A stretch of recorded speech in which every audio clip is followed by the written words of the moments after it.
ഇന്ത്യയിൽ ബി.ജെ.പിയെ താഴെ ഇറക്കാനായിട്ട് ഒത്തുകൂടിയ ഇന്ത്യ സഖ്യം എന്ന് പറയുന്ന സഖ്യം എല്ലാ അർത്ഥത്തിലും ഈ കഴിഞ്ഞ 2024 പാർലമെൻറ്റ് തെരഞ്ഞെടുപ്പ് കഴിഞ്ഞതിന് ശേഷം വലിയ തോതിൽ പ്രതിപക്ഷ ശക്തിയാകുമെന്ന് വിചാരിച്ചിരുന്ന ഒരു സഖ്യം പരിപൂർണ പരാജയമാവുന്ന കാഴ്ചയായിരുന്നു അതിനുശേഷം നടന്ന എല്ലാ നിയമസഭാ തെരഞ്ഞെടുപ്പുകളിലും കണ്ട കാഴ്ച എന്ന് പറയുന്നത്.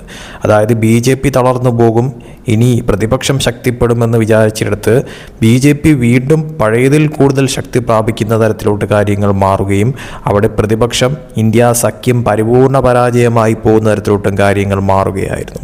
ഇത് തീർച്ചയായിട്ടും ഇപ്പോഴത്തെ സിറ്റുവേഷൻ, അതായത് നിലവിൽ ഈ ഒരു സാഹചര്യത്തിൽ എല്ലാ രീതിയിലും എല്ലാ പാർട്ടികളും, അതായത് പ്രതിപക്ഷത്തിനോടൊപ്പം കോൺഗ്രസിനോടൊപ്പം അണിചേർന്ന എല്ലാ പാർട്ടികളും സമ്പൂർണ്ണ പരാജയമായി തകർന്ന് തരിപ്പണമാവുന്ന തരത്തിലോട്ട് കാര്യങ്ങൾ മാറുകയും അവിടെ ബി.ജെ.പി ഇപ്പോൾ നേട്ടമുണ്ടാക്കുന്ന തരത്തിലോട്ട് കാര്യങ്ങൾ മാറിയിരിക്കുകയുമാണ്. അതായത് ബി.ജെ.പിക്ക് നിലവിൽ ഇപ്പോൾ ഒറ്റയ്ക്ക് ഭരിക്കാനായിട്ടുള്ള ഭൂരിപക്ഷമില്ല. എൻ.ഡി.എ സഖ്യമാണ് ഇപ്പോൾ ഭരിക്കുന്നതെന്ന് പറയുന്നത്. അതിൽ ബി.ജെ.പിക്ക് നിലവിൽ 240ഓളം എം.പിമാരാണ് ഉള്ളതെന്ന് പറയുന്നത്. ഒറ്റയ്ക്ക് ഭരിക്കാനായിട്ട് വേണ്ടത് 772 എം.പിമാരുടെ ഭൂരിപക്ഷമാണ് വേണ്ടതെന്ന് പറയുന്നത് പാർലമെൻറ്റ്. എന്നാൽ ബി.ജെ.പിക്ക് 280 എം.പിമാരിൽ കൂടുതൽ ഉണ്ടാകുന്നു. അതായത് ബി.ജെ.പി ഭൂരിപക്ഷം മറികടക്കുന്ന തരത്തിലോട്ട് കാര്യങ്ങൾ മാറുന്നു. 2029 പാർലമെൻറ്റ് തെരഞ്ഞെടുപ്പിന് മുന്നേ തന്നെ ബി.ജെ.പി ഒറ്റയ്ക്ക് ഭൂരിപക്ഷത്തിൽ എത്തുന്ന തരത്തിലോട്ട് കാര്യങ്ങൾ മാറുമെന്നുള്ളത് 100% ഉറപ്പായി കഴിഞ്ഞിരിക്കുകയാണ്.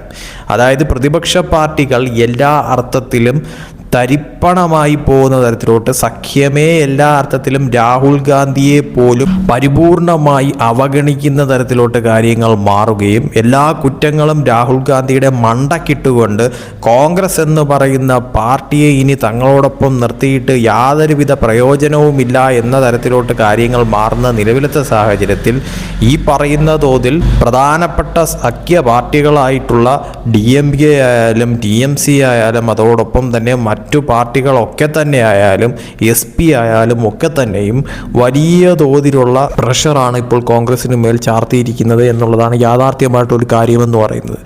ഇത് ശരിക്കും പറഞ്ഞാൽ ഈ കഴിഞ്ഞ നിയമസഭാ തെരഞ്ഞെടുപ്പുകൾ കഴിഞ്ഞതോടുകൂടി തന്നെ പ്രത്യേകിച്ച് തമിഴ്നാട്, ബംഗാൾ, അതോടൊപ്പം തന്നെ മറ്റു സ്ഥലങ്ങളിലൊക്കെ തന്നെയും മഹാരാഷ്ട്രയിലൊക്കെ തന്നെയും ഒക്കെയുള്ള നിയമസഭാ തെരഞ്ഞെടുപ്പുകളെല്ലാം തന്നെ അവസാനിച്ച് പലയിടത്തും ബി.ജെ.പി അധികാരത്തിലെത്തുന്ന തരത്തിലോട്ട് കാര്യങ്ങൾ മാറിയതിൽ പിന്നാലെ കോൺഗ്രസിന് ഇപ്പോൾ കാലുകുത്താൻ പോലും ഇടമില്ലാത്ത തരത്തിലോട്ട് കാര്യങ്ങൾ മാറിയിരിക്കുന്നു. കൈവശമുണ്ടായിരുന്ന പ്രതിപക്ഷ പാർട്ടികളൊക്കെ തന്നെയും ഒരു തരത്തിലുമുള്ള നേട്ടവും ഉണ്ടാക്കാതെ തകർന്ന് തരിപ്പണമാവുന്ന തരത്തിലോട്ട് കാര്യങ്ങൾ മാറിയിരിക്കുന്നു.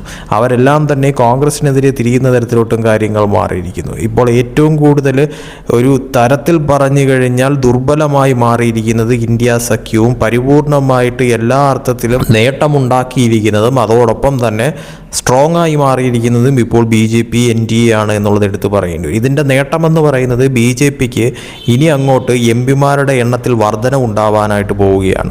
അതായത് 2029 പാർലമെൻറ്റ് തെരഞ്ഞെടുപ്പിന് മുന്നേ തന്നെ ബി.ജെ.പി ഒറ്റയ്ക്ക് ഭൂരിപക്ഷത്തിൽ എത്തുന്ന തരത്തിലോട്ട് കാര്യങ്ങൾ മാറുമെന്നുള്ളത് ഉറപ്പിക്കാൻ പറ്റുന്ന ഒരു കാര്യം തന്നെയാണ്. അതിൽ യാതൊരുവിധ സംശയവുമില്ല. അതായത് കുറഞ്ഞത് 280 എം.പിമാരിലേക്കെങ്കിലും ബി.ജെ.പി എത്തുന്ന തരത്തിലോട്ട് കാര്യങ്ങൾ മാറുമെന്നുള്ളതാണ് ഏറ്റവും കൂടുതൽ എടുത്തു പറയേണ്ട കാര്യമെന്ന് പറയുന്നത്. പ്രതിപക്ഷ പാർട്ടിയിൽ നിന്നും വലിയ തോതിലുള്ള ഒരു കൂട്ടക്കൊഴിഞ്ഞു പോക്കലുകളും അതോടൊപ്പം തന്നെ വരുന്ന പാർലമെൻറ്റ് തെരഞ്ഞെടുപ്പിൽ തന്നെ വലിയ തോതിലുള്ള തിരിച്ചടിയുമാണ് ഇന്ത്യ സഖ്യം കോൺഗ്രസ് ഉൾപ്പെടെയുള്ള പാർട്ടികൾ നേരിടാൻ പോകുന്നത് എന്നുള്ളതാണ് ഏറ്റവും കൂടുതൽ ശ്രദ്ധ ആകർഷിക്കുന്ന കാര്യമെന്ന് പറയുന്നത്. രാഷ്ട്രീയ നിരീക്ഷകർ പോലും വിലയിരുത്തുന്ന കാര്യമെന്ന് പറയുന്നത് ബി.ജെ.പിയെ സംബന്ധിച്ചിടത്തോളം ബി.ജെ.പി ഒറ്റയ്ക്ക് ഭൂരിപക്ഷം മറികടക്കുമെന്ന് മാത്രമല്ല NDA സഖ്യത്തിന് മൊത്തത്തിൽ വരുന്ന 2029 തെരഞ്ഞെടുപ്പിൽ തന്നെ ബി.ജെ.പി 350 സീറ്റ് അടുപ്പിച്ചോ അതിനപ്പുറം പോകുന്ന തരത്തിലോട്ടോ കാര്യങ്ങൾ മാറിയാലും അത്ഭുതപ്പെടാനില്ല എന്ന് വേണം നിലവിലത്തെ സാഹചര്യത്തിൽ വ്യക്തമാക്കാനായിട്ട്. കാരണം അത്രത്തോളം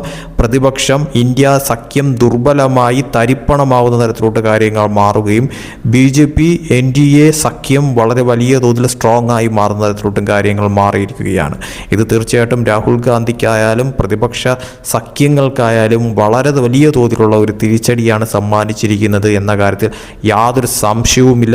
BJPക്ക് നിലവിൽ ഒറ്റയ്ക്ക് ഭൂരിപക്ഷം ഇല്ലെങ്കിൽ തന്നെയും ഇനി വരാൻ പോകുന്ന തെരഞ്ഞെടുപ്പിന് മുന്നോടിയായിട്ട് തന്നെ BJP ഒറ്റയ്ക്ക് തെരഞ്ഞെടുപ്പിൽ ഭൂരിപക്ഷം കടക്കുന്ന തരത്തിലോട്ട് കാര്യങ്ങൾ മാറുമെന്നുള്ളത് എടുത്തു പറയേണ്ടത് അനിവാര്യമായിട്ടുള്ളൊരു കാര്യം തന്നെയാണ്. ഇതിൽ ഏറ്റവും കൂടുതൽ പ്രധാനമായിട്ടുള്ളൊരു കാര്യമെന്ന് പറയുന്നത് പ്രതിപക്ഷം കോൺഗ്രസിന് ഉൾപ്പെടെ നിലവിലുള്ള സീറ്റുകളിൽ നിന്നും വലിയ തോതിലുള്ള ഇടിവാണ് ഇനി ഉണ്ടാവാനായിട്ട് പോകുന്നത്. അതായത് 200-ലും താഴെ പോകുന്ന തരത്തിലോട്ട് കാര്യങ്ങൾ മാറുകയും അത് 150 സീറ്റിലേക്ക് എത്തിയാൽ പോലും അത്ഭുതപ്പെടാനില്ല എന്ന് വേണം ഇന്ത്യ സഖ്യ പാർട്ടികളുടെ കാര്യങ്ങൾ നോക്കിക്കഴിഞ്ഞാൽ വിലയിരുത്താനായിട്ട്. അതിൽ കോൺഗ്രസിന് തന്നെയും ഇപ്പോൾ 100 അടുപ്പിച്ച് സീറ്റുകളുള്ള കോൺഗ്രസിന് അത് ഇനി തീർച്ചയായിട്ടും വളരെ വലിയ തോതിലുള്ള കുറവാണ് സംഭവിക്കാൻ പോകുന്നത് എന്നാണ് വിലയിരുത്തപ്പെടുന്നത് തന്നെ. ഇത് തീർച്ചയായിട്ടും പ്രതിപക്ഷത്തിന് കനത്ത ഒരു തിരിച്ചടിയാണ് ഇനി വരാൻ പോകുന്ന തെരഞ്ഞെടുപ്പിൽ സംഭവിക്കാൻ പോകുന്നതെന്നും BJP കണക്ക് കൂട്ടിയ എന്താണോ അത് നടക്കാൻ പോകുന്നു അല്ലെങ്കിൽ സംഭവിക്കാൻ പോകുന്നു. അവരുടെ വലയിൽ ഈ പറയുന്ന പ്രതിപക്ഷത്തെ കുടുക്കി എന്നുള്ളതാണ് യാഥാർത്ഥ്യമായിട്ടുള്ളൊരു കാര്യമെന്ന് പറയുന്നത്. അത് സീറ്റുകളുടെ കാര്യത്തിൽ വളരെ വലിയ തോതിലുള്ള നേട്ടം BJP ഉണ്ടാക്കുകയും വളരെ വലിയ തോതിലുള്ള തിരിച്ചടി പ്രതിപക്ഷത്തിനുണ്ടാക്കുകയും ചെയ്യുമെന്നുള്ളത് 100% ഉറപ്പാണ്.